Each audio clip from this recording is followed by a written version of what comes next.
AP Nellore జిల్లాలో పర్యటించారు CM Chandrababu. Nandagokulam life స్కూల్ను ప్రారంభించారు. తర్వాత విశ్వ సముద్ర ప్రాజెక్టులకు శంకుస్థాపన చేశారు. 1,17 కోట్ల పెట్టుబడులకు ఏపీ కేబినెట్ ఆమోదం తెలిపింది. రిషికొండ ప్యాలెస్ పై కేబినెట్ సబ్ కమిటీ భేటీ చేసింది.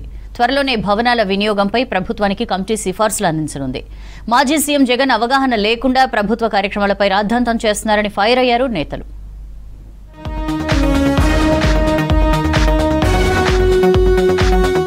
2047 నాటికి ప్రపంచ దేశాల్లో భారత్ ప్రథమ స్థానంలో ఉంటుందన్నారు ఏపీ సీఎం చంద్రబాబు. అందులో ఏపీ నెంబర్ 1 గా ఉంటుందన్నారు. సమాజం వల్ల పైకి వచ్చిన ప్రతి ఒక్కరూ సమాజానికి తిరిగి ఇవ్వాలన్నారు. నెల్లూరు జిల్లాలో నందగోకులం లైఫ్ స్కూల్ ను ప్రారంభించారు సీఎం బాబు. విశ్వ సముద్ర బయో ఎనర్జీ ఇథనాల్ ప్లాంట్ కు శంకుస్థాపన చేశారు. రాష్ట్రంలో 3 విశ్వ సముద్ర ప్రాజెక్టులను ప్రారంభించడం సంతోషంగా ఉందన్నారు. పవర్ ఆఫ్ బుల్ అన్నప్పుడు కరెంట్ ఎంత ఉత్పత్తి చేయగలుగుతారంటే 5 యూనిట్లు కరెంట్ ఉత్పత్తి చేసే పరిస్థితి వస్తుంది. అదే మాదిరిగా 1 గంటకు 5 గంటల వరకు దాన్ని కూడా సైంటిఫిక్గా ఆలోచించి అది హెల్తీగా ఉండాలంటే ఎన్ని గంటలు ఎక్సర్సైజ్ చేయించాలనో అన్ని గంటలు చేయించి దాంట్లో నుంచి ఆదాయం సంపాదించడానికి ఒక వినూత్నమైన కార్యక్రమం. ఆ కార్యక్రమమే పవర్ జనరేషన్.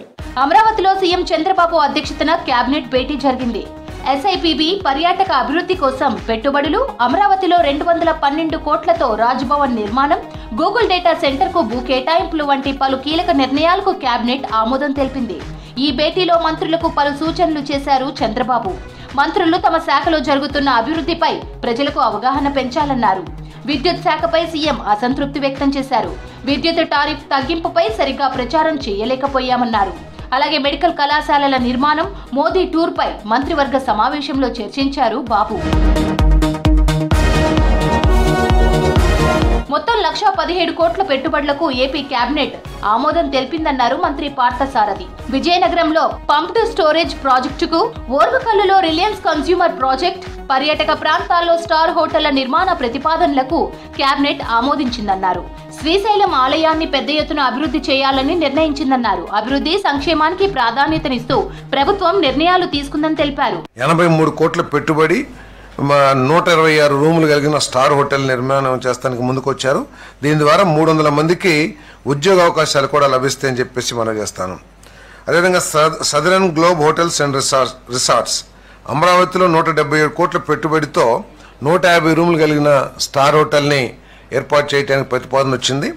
దాని మూలంగా 300 మందికి ఉద్యోగ అవకాశాలు కూడా లభిస్తాయని చెప్పేసి మనం చేస్తాను. దానికి ఆ ప్రతిపాదన కూడా కేబినెట్ ఆమోదించిందని చెప్పేసి తెలియజేస్తాను.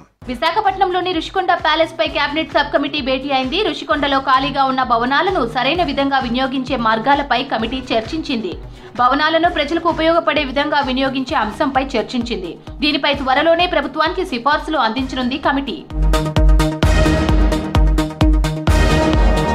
జగన్ అధికారంలో ఉన్నప్పుడు రాష్ట్రాన్ని సర్వనాశనం చేశారని ఆరోపించారు బీజేపీ ఎంపీ సీఎం రమేష్. ఇప్పుడు ప్రతిపక్షంలో ఉన్నప్పుడు కూడా అదే తీరుతో వ్యవహరిస్తున్నారన్నారు. మెడికల్ కాలేజీల పీపీపీ విధానంపై లేనిపోని రాద్ధాంతం చేస్తున్నారన్నారు. అసెంబ్లీకి వచ్చి సమస్యలపై మాట్లాడే దమ్ము లేదు, కానీ పరిశ్రమలు పెట్టేవారిని అనుచరుల ద్వారా బెదిరిస్తున్నారని జగన్ పై ఫైర్ అయ్యారు సీఎం రమేష్. పోయిన 5 సంవత్సరాల కాలంలో విద్యా విధానం ఎట్లుంది, ఇప్పుడు ఎలా ఉంది, 14-19లో ఏ విధంగా ఉండిందో ఒకసారి డిబేట్ పెడదాం. రెడీగా ఏ సబ్జెక్టులో డిబేట్ పెడదాం? ఫైనాన్స్ పైన పెడదామా, ఇరిగేషన్ పైన పెడదామా? ఒక్కొక్క సబ్జెక్టు నువ్వు చెప్పు, అసెంబ్లీలో మాట్లాడు. నీకు ప్రజల తరఫున అసెంబ్లీని ఫేస్ చేయలేని ప్రతిపక్ష నాయకుడిని మనం ఈ దేశంలో ఎక్కడన్నా చూసామా? ఆరోగ్యశ్రీపై కూటమి ప్రభుత్వం కుట్ర చేస్తుందని ఆరోపించారు AP Congress chief Sharmila. Private ఆరోగ్య బీమా ముసుగులో సంజీవని లాంటి ఆరోగ్యశ్రీ పథకాన్ని పూర్తిగా చంపేస్తున్నారన్నారు. 2,700 కోట్లు పెండింగ్ బిల్లులు పెట్టడం అంటే ఆరోగ్యశ్రీని పూర్తిగా ఎత్తివేసే కుట్రలో భాగమేనన్నారు. ఇన్సూరెన్స్ కంపెనీలకు దోచిపెట్టేందుకు ఆరోగ్యశ్రీని నిర్లక్ష్యం చేస్తున్నారని ఎక్స్ లో పోస్ట్ చేశారు షర్మిల. ట్రస్ట్ విధానంలోనే ప్రభుత్వమే ఆరోగ్యశ్రీ పథకాన్ని నడపాలని డిమాండ్ చేశారు.